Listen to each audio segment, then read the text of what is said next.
Have you ever looked in the mirror, not to check your appearance, but to ask yourself, am I living wisely? It's a quiet question, yet one that holds incredible power. Because wisdom isn't about how much you know, how many degrees you hold, or how clever your words sound. According to Stoic philosophy, true wisdom lies in how you choose to live, how you handle adversity, and how you treat others when no one's watching. And what about foolishness? The Stoics were clear. It's not a lack of intelligence, but a refusal to live in alignment with reason, virtue, and self-awareness. In this video, we're going to explore something that might feel uncomfortable, but is deeply necessary. It's not about calling anyone out or casting judgment. Instead, it's an invitation to reflect, to question, and maybe to grow. Because the truth is, we all carry blind spots, and sometimes what holds us back most isn't what we don't know. It's what we refuse to see. So if you're willing to look a little deeper, to challenge old habits, and see yourself through the lens of timeless wisdom, you're in the right place. Let's explore together. You might be surprised by what you find. Sign 1. Prioritizing appearance over character. Picture this. You meet a woman who seems to have it all. Flawless makeup, a curated wardrobe, a stunning social media presence.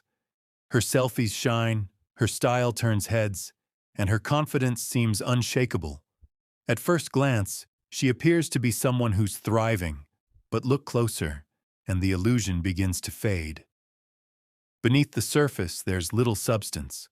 Her energy is consumed by how she looks, not by who she is. According to Stoic philosophy, this obsession with outward beauty is one of the clearest signs of foolishness.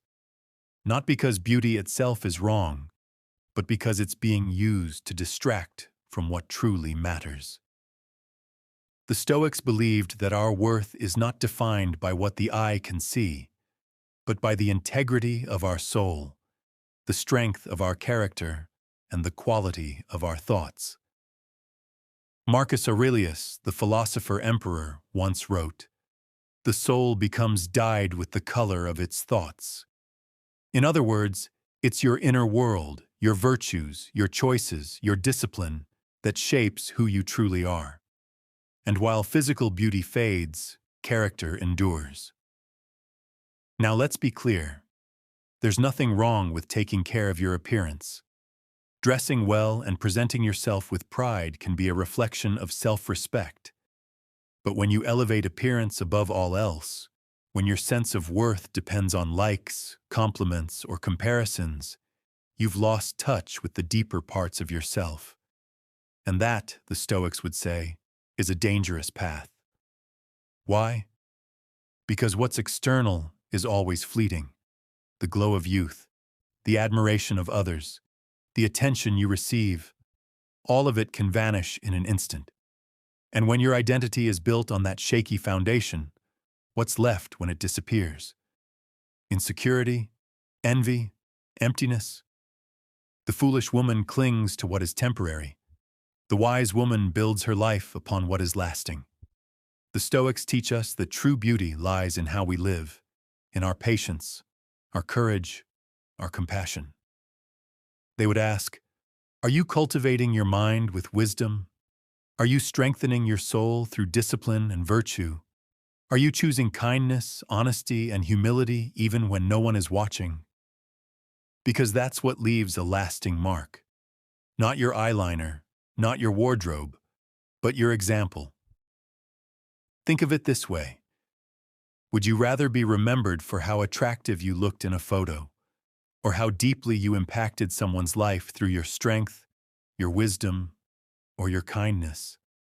If your energy is constantly being spent chasing approval through image, then you're robbing yourself of a deeper kind of fulfillment, the kind that doesn't fade with age or disappear with fashion trends, the kind that grows with time. So how do you shift from surface to substance? Start by reflecting. Ask yourself, What do I truly value? Am I nurturing the kind of person I want to become? When beauty fades, and it always will, what will remain of me? These are the kinds of questions the Stoics would want us to sit with, because they knew that to chase beauty without virtue is like polishing a shield while neglecting the warrior behind it. So the next time you catch yourself scrolling through images, comparing your looks, or obsessing over how you're seen, pause, breathe, and ask the deeper question, who am I becoming? Because in the end, your outer image may turn heads, but it's your inner character that shapes lives. Sign 2. Ignoring self-responsibility. There's a quiet, yet powerful truth that Stoicism teaches us. Your life is your responsibility. No exceptions, no shortcuts, no one else to blame. And yet, this truth is often the hardest to accept. It's tempting, isn't it, to point fingers when things go wrong, to believe that our problems are caused by others, our parents, our boss, our partner, society, or even fate. That if only people treated us better, if only the world were fairer, then we'd finally be happy. But here's the problem with that mindset. It places all your power outside of you. The woman who refuses to take responsibility lives as a prisoner to her circumstances. She waits for life to change, for others to fix things, for luck to arrive. And while she waits, nothing changes because growth can't begin until ownership begins. The Stoics understood that we can't control everything that happens to us. Life is unpredictable, often unfair. But what we can control is how we respond.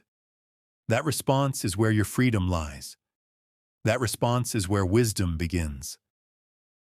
Think of someone who constantly complains about their job. Maybe their boss is rude, the pay is low, the hours are long.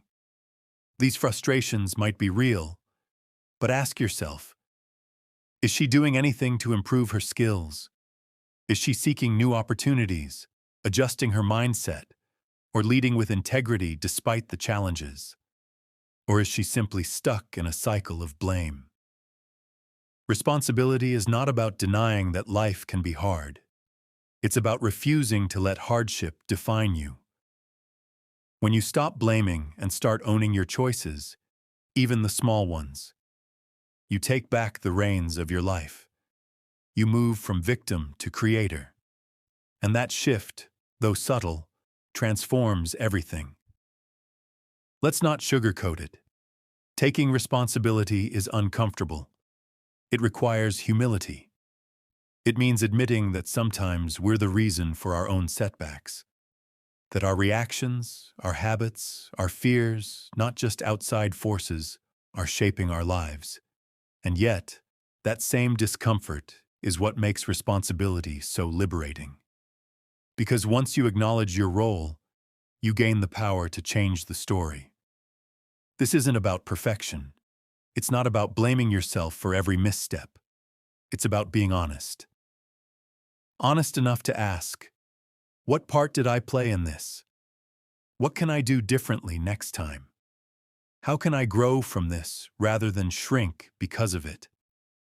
The woman who embraces responsibility doesn't need everything to go her way to find peace. She creates her own peace through her attitude, her effort, and her willingness to learn. She doesn't run from problems. She faces them, knowing that each obstacle is an opportunity to build strength from within. So the next time you catch yourself making excuses or shifting blame, pause, breathe, and remember, this is your life. No one else gets to live it, and no one else is coming to rescue you from it. You hold the pen. You choose the next sentence. You decide whether this chapter becomes a lesson or just another complaint. Responsibility is not a burden. It's your path to freedom. And the sooner you walk it, the sooner you become the woman you were always meant to be. Sign 3. Overvaluing others' opinions. In a world where approval feels like currency, it's easy to lose yourself trying to please everyone else. You post a picture, and within seconds, you're checking who liked it. You share your thoughts, then wonder if they sounded smart enough. You make a decision and immediately think, what will they say? This is one of the silent traps of modern life. Living as though your worth depends on how others see you. And for the Stoics, this isn't just an emotional burden. It's a clear sign of foolishness. Why? Because when your sense of self is built on the opinions of others, you're building on sand. You become a leaf in the wind, drifting wherever approval blows. The foolish woman is constantly adjusting herself to fit in, filtering her thoughts, her voice, even her values to avoid judgment or win praise. But in doing so, she loses the most important thing, her center. There's nothing wrong with caring what others think. After all, we're social beings. But there's a vast difference between being open to feedback and being enslaved by validation. When every decision is filtered through the question, how will I be perceived? You stop asking the questions that truly matter. Is this right for me? Does this align with who I want to be? Living for approval isn't just exhausting, it's unsustainable. You will never satisfy everyone. The more you try, the more fragmented you become. You'll end up chasing conflicting expectations, wearing different masks for different people until you no longer remember which one is real. And here's the hard truth. Some people will misunderstand you, no matter how careful you are. Some will judge you, envy you, dismiss you. That's not something you can fix. It's something you must learn to rise above. The Stoic path teaches us to measure ourselves not by public applause, but by private integrity. To ask not, what will they think? But did I act with wisdom? Did I stay true to my values? Because when your inner compass is strong, the noise of the crowd loses its power. This kind of self-trust doesn't come overnight. It's built slowly through daily choices. It means being okay with not being liked all the time. It means choosing truth over popularity, depth over performance, and authenticity over approval. So what can you do when the urge to seek validation creeps in? First, pause. Recognize the feeling without judgment, then gently return to yourself. Ask, if no one else knew about this choice, would I still make it? That question cuts through the noise and brings you back to clarity. And remember, some of the wisest women are misunderstood in their time. Their strength, their independence, their refusal to conform, it unsettles people. But that's okay, because living wisely isn't about being universally accepted. It's about being inwardly aligned. Your worth is not a debate to be settled by others. It's a truth to be lived quietly, consistently, and courageously. So the next time you're tempted to shrink yourself to fit into someone else's mold, stop, stand tall, and remind yourself, you were not made to be everyone's version of acceptable. You were made to be real. Sign 4. Emotional instability and overreaction. We've all seen it, or maybe even lived it. A small disagreement turns into a shouting match. A simple misunderstanding snowballs into resentment. One rude comment from a stranger, one unexpected delay, and suddenly the entire day feels ruined.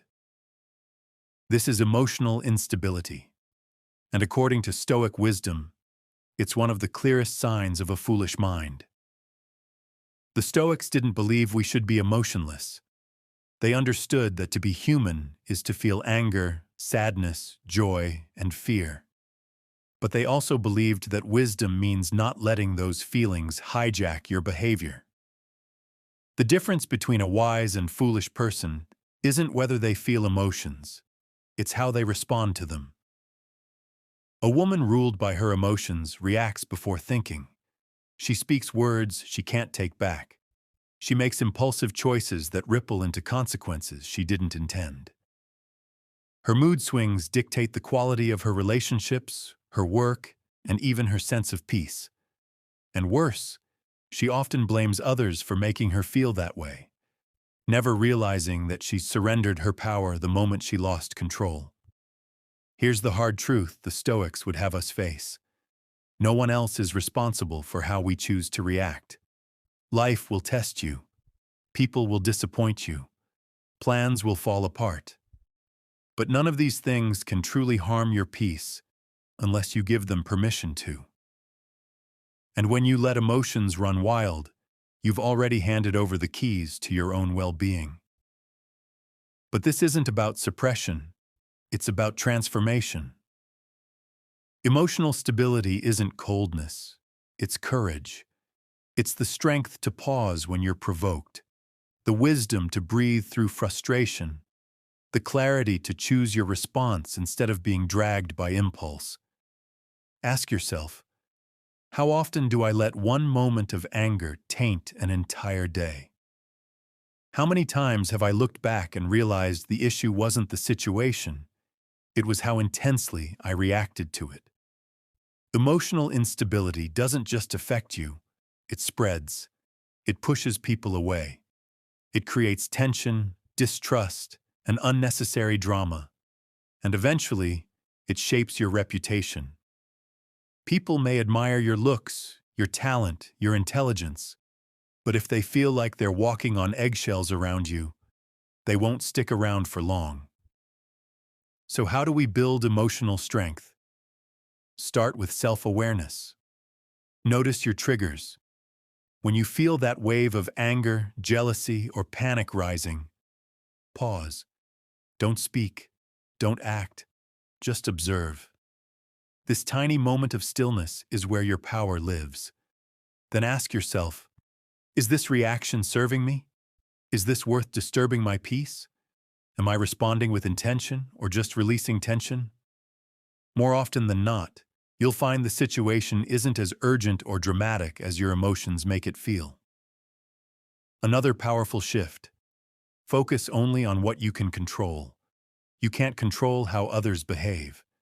You can't always prevent things from going wrong, but you can always choose how you show up. Calm, centered, and unshaken.